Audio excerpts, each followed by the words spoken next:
Don't hate me, but story and storytelling is not the answer to everything. I'm Tamsen Webster. I'm the founder of the Message Design Institute, and I've created a community and learning resource center where you can learn to design your best message in a way that works best for you.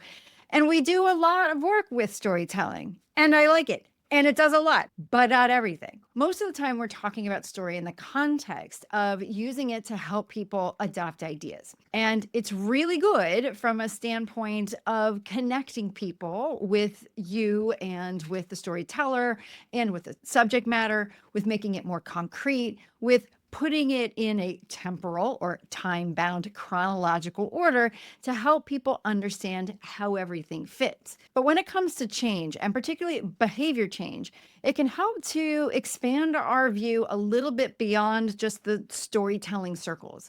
And for this, I'm going to go to the work of Kurt Lewin, or Levin, if you wanted to be all German about it, who famously said, as an organizational psychologist, that human behavior, is a function of the person and the environment. Now, how does this relate to story? Because story essentially tells the external version of events. It shows you, particularly when you are telling somebody else, it's showing you what happens. It's showing you it from the outside.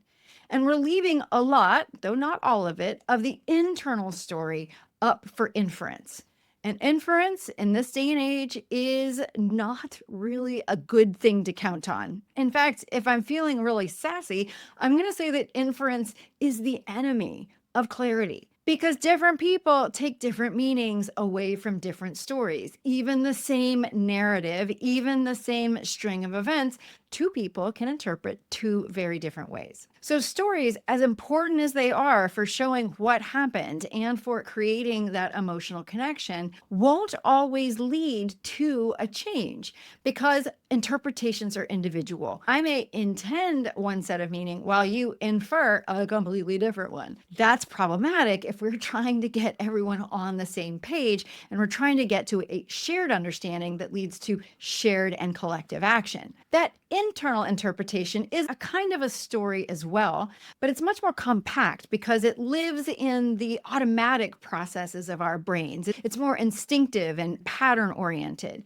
And because it's more instinctive and pattern oriented and kind of shortcut oriented, it has a shorter form. In fact, it's the shortest possible form of a theory, which, back to the days of Aristotle, yes, he also of the three-act storytelling structure, tells us that if two premises are true, if this and this are true, then the conclusion is true. So anytime we tell a story, there is an implied argument, that internal story, that's actually driving it. One way I've talked about this from the stage when I give keynotes is that a story is simply an argument in disguise. So that actually leads us to the answer. If we're trying to figure out how to make our stories even more powerful, particularly when we're using them to encourage the understanding and alignment around new ideas, we need to pair the stories for power, the external story, that narrative that we're familiar with, but also that prime story, that prime narrative,